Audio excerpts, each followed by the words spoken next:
Good afternoon. The Russian military has begun a brutal assault on the people of Ukraine. Without provocation, without justification, without necessity, this is a premeditated attack.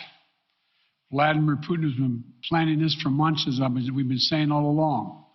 He moved more than 175,000 troops, military equipment, and positions along the Ukrainian border. He moved blood supplies into position and built a field hospital, which tells you all you need to know about his intentions all along. He rejected every good faith effort the United States and our allies and partners made to address our mutual security concerns through dialogue to avoid needless conflict and avert human suffering. For weeks, we have been warning that this would happen. And now it's unfolding largely as we predicted. In the past week, we've seen shelling increase in the Donbass, a region in eastern Ukraine controlled by Russian-backed separatists. The Russian government has perpetrated cyber attacks against Ukraine. We saw a staged political theater in Moscow, outlandish and baseless claims that Ukraine was about to invade and launch a war against Russia, that Ukraine was prepared to use chemical weapons, that Ukraine committed a genocide. Without any evidence, we saw a flagrant violation of international law in attempting to unilaterally create two new so-called republics on sovereign Ukrainian territory. And at the very moment that the United Nations Security Council was meeting to stand up for Ukraine's sovereignty, to stave off invasion, Putin declared his war. Within moments, missile strikes began to fall on historic cities across Ukraine. Then came the air raids, followed by tanks and troops rolling in. We've been transparent with the world. We've shared declassified evidence about Russia's plans and cyber attacks and false pretexts so that there could be no confusion or cover-up about what Putin was doing. Putin is the aggressor. Putin chose this war, and now he and his country will bear the consequences. Today, I'm authorizing additional strong sanctions and new limitations on what can be exported to Russia. This is going to impose severe cost on the Russian economy, both immediately and over time. We have purposely designed these sanctions to maximize the long-term impact on Russia and to minimize the impact on the United States and our allies. I want to be clear, the United States is not doing this alone. For months, we've been building a coalition of partners representing well more than half the global economy. 27 members of the European Union, including France, Germany, Italy, as well as the United Kingdom, Canada, Japan, Australia, New Zealand, and many others, to amplify the joint impact of our response. I just spoke with the G7 leaders this morning, and we're in full and total agreement. We will limit Russia's ability to do business in dollars, euros, pounds, and yen to be part of the global economy. We'll limit their ability to do that. We're going to stunt the ability to finance and grow the Russian military. We're going to impose and we're going to impair their ability to compete in high-tech 21st century economy. We've already seen the impact of our actions on Russia's currency and the ruble, which early today hit its weakest level ever in history.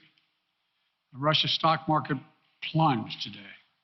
The Russian government borrowing rate spiked by over 15%.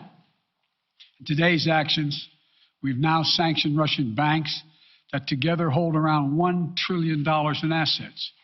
We've cut off Russia's largest bank, a bank that holds more than 1/3 of Russia's banking assets by itself, cut it off from the U.S. financial system. And today, we're also blocking 4 more major banks.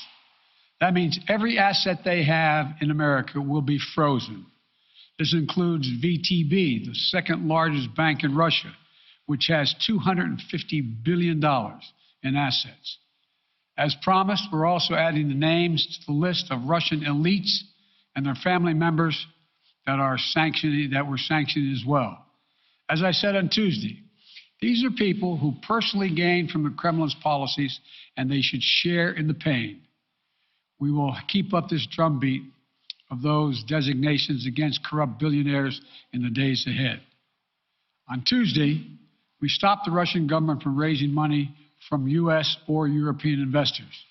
Now we're going to apply the same restrictions to Russia's largest state-owned enterprises, companies with assets that exceed $1.4 trillion. Some of the most powerful impacts of our actions will come over time as we squeeze Russia's access to finances and technology for strategic sectors of its economy and degrade its industrial capacity for years to come. Between our actions and those of our allies and partners, we estimate that we'll cut off more than half of Russia's high-tech imports. It will strike a blow to their ability to continue to modernize their military. It'll degrade their aerospace industry, including their space program. It'll hurt their ability to build ships, reducing their ability to compete economically. And it will be a major hit to Putin's long-term strategic ambitions. And we're preparing to do more. In addition to the economic penalties we're imposing, we're also taking steps to defend our NATO allies, particularly in the East. Tomorrow, NATO will convene a summit. We'll be there to bring together the leaders of 30 allied nations and close partners to affirm our solidarity and to map out the next steps we will take to further strengthen all aspects of our NATO alliance. Although we provided over $650 million in defensive assistance to Ukraine just this last year, let me say it again. Our forces are not and will not be engaged in the conflict with Russia in Ukraine. Our forces are not going to Europe to fight in Ukraine, but to defend our NATO allies and reassure those allies in the East. As I made crystal clear, the United States will defend every inch of NATO territory with the full force of American power. And the good news is, NATO is more united and more determined than ever. There is no doubt that the United States and every NATO ally will meet our Article 5 commitments, which says an attack on one is an attack on all. Over the past few weeks, I ordered thousands of additional forces to Germany and Poland as part of our commitment to NATO. On Tuesday, in response to Russia's aggressive action, including its troop presence in Belarus and the Black Sea, I've authorized the deployment of ground and air forces already stationed in Europe to NATO's eastern flank allies, Estonia, Latvia, Lithuania, Poland, and Romania. Our allies have also been stepping up, adding the other allies, the rest of NATO, adding their own forces and capabilities to ensure collective defense. And today, within hours of Russia's unleashing its assault, NATO came together and authorized an activation of response plans. This will enable NATO's high readiness forces to deploy and when and where they are needed to protect our NATO allies on the eastern boundaries of Europe. And now I'm authorizing additional U.S. force capabilities to deploy to Germany as part of NATO's response, including some of the U.S.-based forces that the Department of Defense placed on standby weeks ago. I've also spoken with Defense Secretary Austin and Chairman of Joint Chiefs General Milley about preparations for additional moves should they become necessary to protect our NATO allies and support the greatest military alliance in the history of the world, NATO. As we respond, my administration is using the tools, every tool at its disposal to protect American families and businesses from rising prices at the gas pump. You know, we're taking active steps to bring down the cost, and American oil and gas companies should not exploit this moment to hike their prices to raise profits. You know, in our sanctions package, we specifically designed to allow energy payments to continue. We are closely monitoring energy supplies for any disruption. We've been coordinating with major oil producing and consuming countries toward our common interest to secure global energy supplies. We are actively working with countries around the world to elevate collective release from the strategic petroleum reserves of major energy consuming countries. And the United States will release additional barrels of oil as conditions warrant. I know this is hard and that Americans are already hurting. I will do everything in my power to limit the pain the American people are feeling at the gas pump. This is critical to me. But this aggression cannot go unanswered. If it did, the consequences for America would be much worse. America stands up to bullies. We stand up for freedom. This is who we are. Let me also repeat the warning I made last week. If Russia pursues cyber attacks against our companies, our critical infrastructure, we are prepared to respond. For months, we've been working closely with the private sector to harden their cyber defenses, sharpen our ability to respond to Russian cyber attacks as well. I spoke last night to President Zelensky of Ukraine, and I assured him that the United States, together with our allies and partners in Europe, will support the Ukrainian people as they defend their country. We'll provide humanitarian relief to ease their suffering. And in the early days of this conflict, Russia propaganda outlets will keep trying to hide the truth and claim success for its military operation against a made-up threat. But history has shown, time and again, how swift gains in territory eventually give way to grinding occupations, acts of mass civil disobedience, and strategic dead ends. The next few weeks and months will be hard on the people of Ukraine. Putin has unleashed a great pain on them, but the Ukrainian people have known 30 years of independence. They have repeatedly shown that they will not tolerate anyone who tries to take their country backwards. This is a dangerous moment for all of Europe, for the freedom around the world.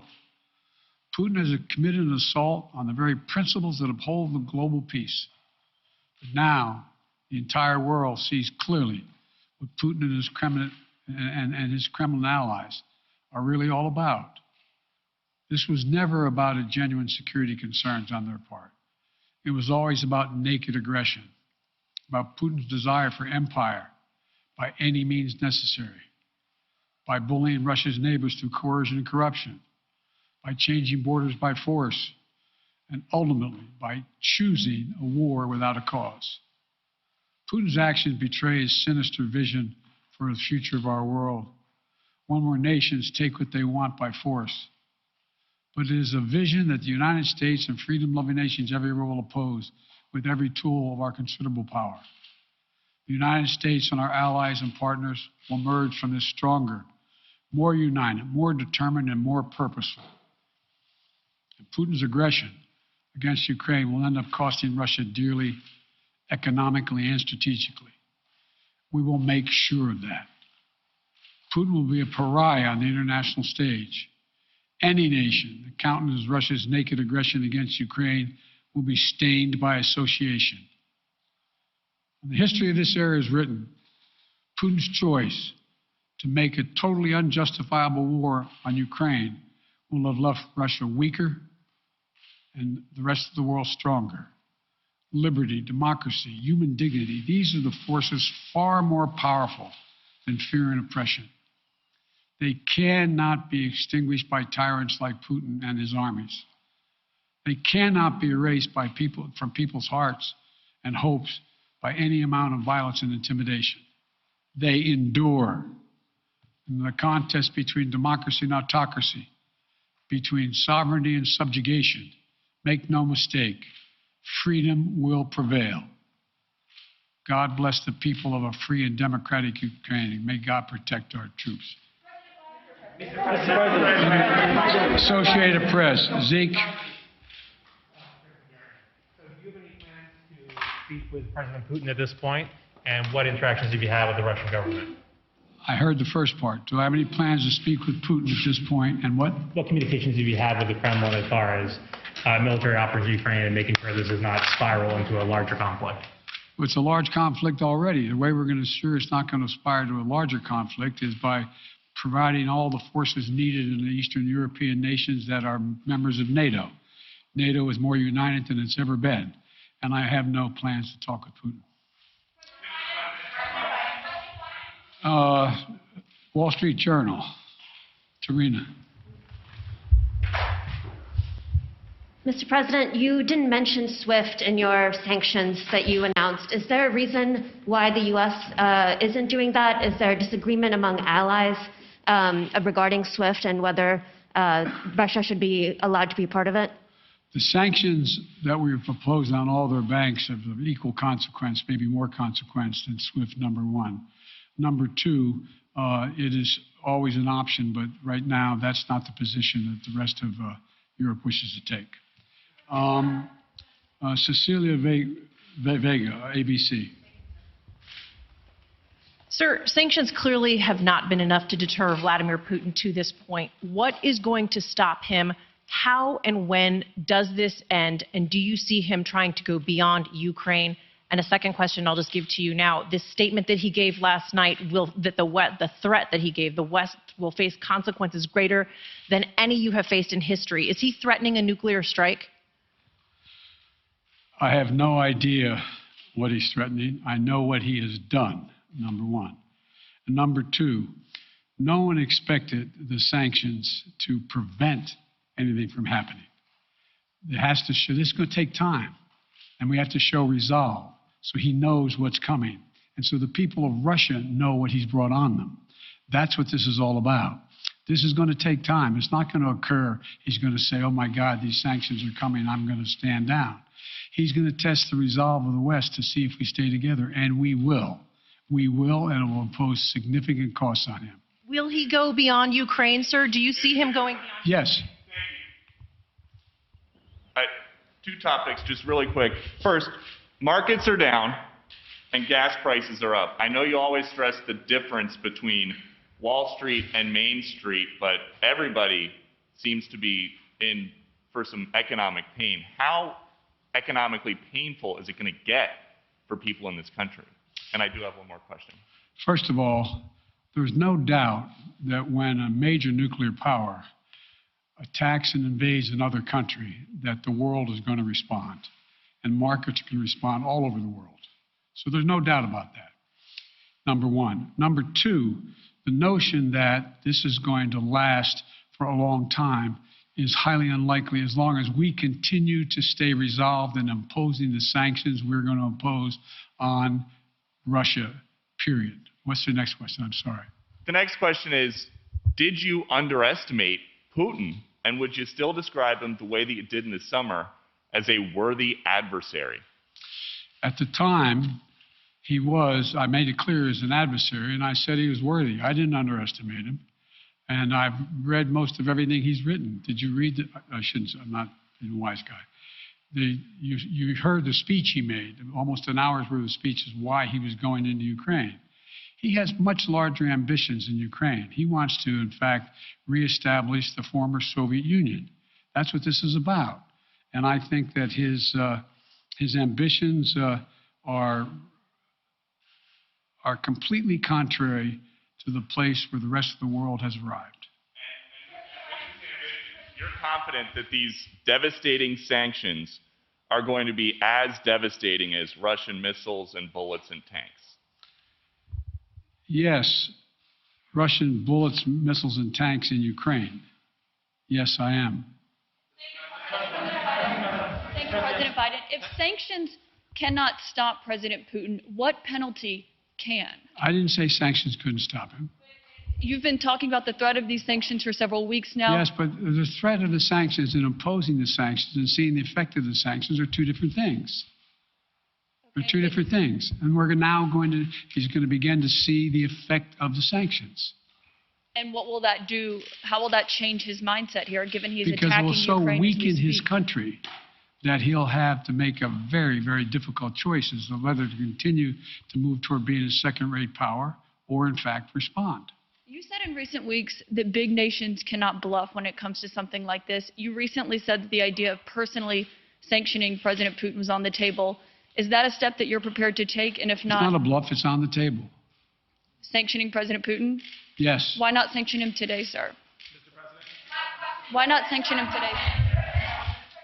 Mr. President, if I can, you detailed some severe and swift new sanctions today and said the impact it will have over time. But given the full-scale invasion, given that you're not pursuing disconnecting Russia from what's called SWIFT, the international banking system, or other sanctions at your disposal, respectfully, sir, what more are you waiting for?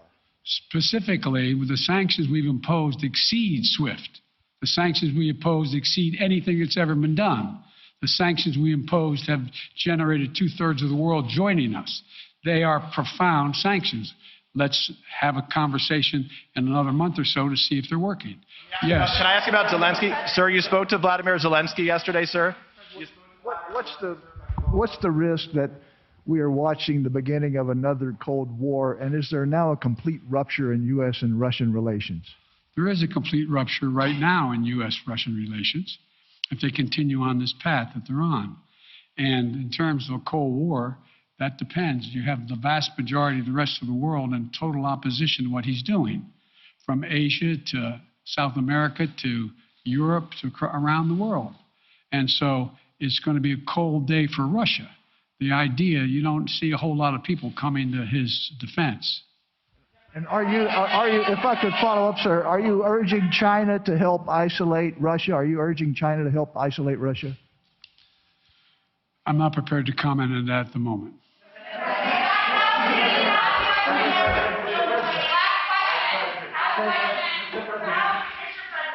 All right, no.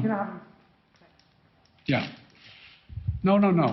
He's had his hand up a long time. Thank you, Mr. President. How concerned are you that Putin wants to go beyond Ukraine into other countries, and the U.S. will have to get involved if he moves into NATO countries? Well, if he did move into NATO countries, he will be involved. We will be involved. The only thing that I'm convinced of is if we don't stop now, he'll be emboldened. If we don't move against him now with these significant sanctions, he will be emboldened. Look, you know, well, anyway. Can you talk anything more about your conversation? Mr. President.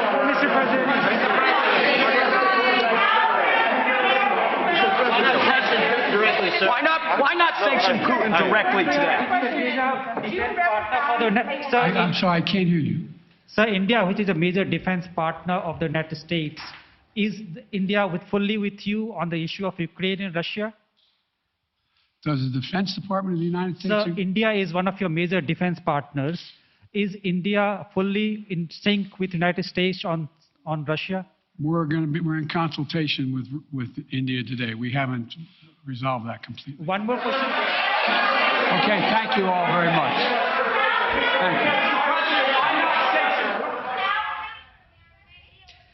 All right, we just heard from President Biden. They were addressing the nation in front of reporters there. The president saying Russia invaded Ukraine without provocation, without justification, calling it premeditated. Also saying aggression cannot go unanswered, saying America stands up to bullies. Now, the president saying there will be much stronger economic sanctions levied against Russia, including freezing assets.